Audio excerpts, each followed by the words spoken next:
ఫ్యామిలీతో రెస్టారెంట్లో బిర్యానీ తిన్నాక పిల్లలకి ఇష్టమని ఎంతో ప్రేమగా పాకెట్లో సోంపు వేసుకుని మరి ఇంటికి తెచ్చిచ్చే నాన్నలు ఎంతమంది ఉన్నారో కామెంట్ చేయండి. ఈ రోజు వీడియోలో పిల్లలకి ఎంతో ఇష్టమైన ఈ స్వీట్ సోంపుని ఇంట్లోనే ఈజీగా ఎలా తయారు చేసుకోవచ్చో చూపిస్తున్నాను, మీరు ట్రై చేయండి. ఫస్ట్ అయితే స్టవ్ మీద ఇలాంటి అడుగు మందంగా లోతుగా ఉండే కడాయి పెట్టేసుకుని 1 కప్పు సోంపు వేసి లో ఫ్లేమ్ లోనే మంచి స్మెల్ వచ్చేంత వరకు డ్రై రోస్ట్ చేసుకోవాలి. తర్వాత వీటిని కంప్లీట్ గా చల్లారనివ్వండి. ఇది చల్లారేలోపు వేరొక గిన్నెలోకి 1 కప్పు పంచదార, 1/2 కప్పు నీళ్లు పోసేసి చక్కెర మొత్తం కూడా కరిగిపోయి ఈ విధంగా పాకం వచ్చేంత వరకు మరిగించుకోవాలి.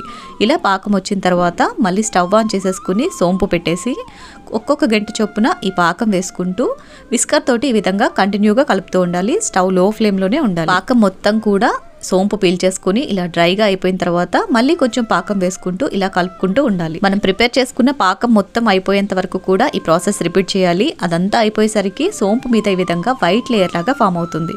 చూడండి, ఇలా పొడి పొడిగా వైట్ లేయర్ లాగా వచ్చిన తర్వాత స్టవ్ ఆఫ్ చేసేసుకుని కంప్లీట్ గా చల్లారనిచ్చేసి ఎయిర్ టైట్ గా ఉండే కంటైనర్ లో స్టోర్ చేసుకున్నారంటే 2-3 నెలల పాటు నిల్వ చేసుకోవచ్చు. టేస్ట్ చాలా చాలా బాగుంటాయి. తప్పకుండా ట్రై చేయండి. మరి వీడియో నచ్చితే లైక్ చేయండి. Thank you for watching. Have a great day.